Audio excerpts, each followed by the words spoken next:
Micro-ondes, comment ça marche vraiment? Maman, Oui, chérie. tu crois pas que c'est dangereux de regarder un four à micro-ondes quand il est allumé? Très bonne question, chérie. Eh ben non, ce n'est pas dangereux de regarder un four à micro-ondes quand il est allumé, tant qu'il est en bon état. Explique. Le four à micro-ondes est conçu avec une porte blindée et une grille métallique à l'intérieur. C'est les quadrillages que tu vois là. Eh ben c'est pour empêcher les ondes de sortir. Ah, d'accord. Tant que la porte ferme bien, que la vitre est intacte et que l'appareil n'est pas endommagé, aucune onde ne s'échappe. Tu peux donc regarder à travers sans risque pour tes yeux ou ton corps.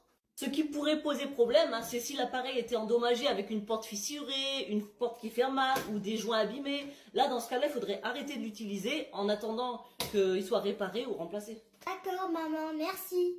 Mais tu sais, tu as bien fait de poser cette question, car beaucoup de gens pensent à tort que c'est dangereux, alors qu'en vrai, les micro-ondes sont conçus pour éviter toute fuite d'ondes.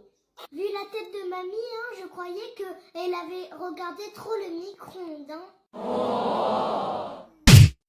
Céline, je voulais te demander, il fait comment le micro-ondes pour chauffer les aliments et pas l'assiette?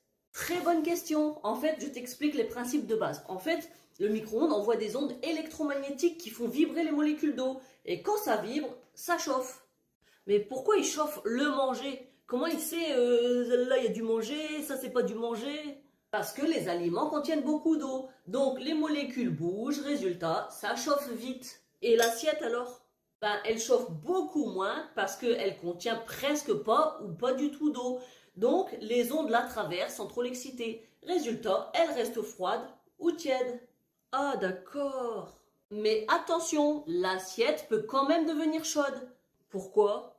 En fait parce que la chaleur du plat se transmet à l'assiette. Et certains matériaux comme certaines céramiques peuvent absorber un peu les ondes. Ah ça y est, j'ai compris. En fait, le micro-ondes, il ne chauffe pas directement l'assiette. Il chauffe surtout l'eau dans les aliments. Et c'est le plat chaud qui finit par chauffer l'assiette. Voilà, exactement. Vous en faites du cinéma avec toutes vos conneries. Et des cookéos, et des air fryers, et des micro-ondes là. Moi, à mon époque, il n'y avait pas tout ça. On avait une gazinière qui chauffait la maison. On faisait à manger dessus. Et c'était tout. Il n'y avait pas des micro-ondes et toutes ces conneries comme ça. Et on mangeait bien. Maintenant, vous êtes des feignants. Vous voulez gagner du temps, vous voulez même plus faire à manger. Oui, mamie, t'as raison, mamie. Mamie, toujours qu'à mettre son grain de sel.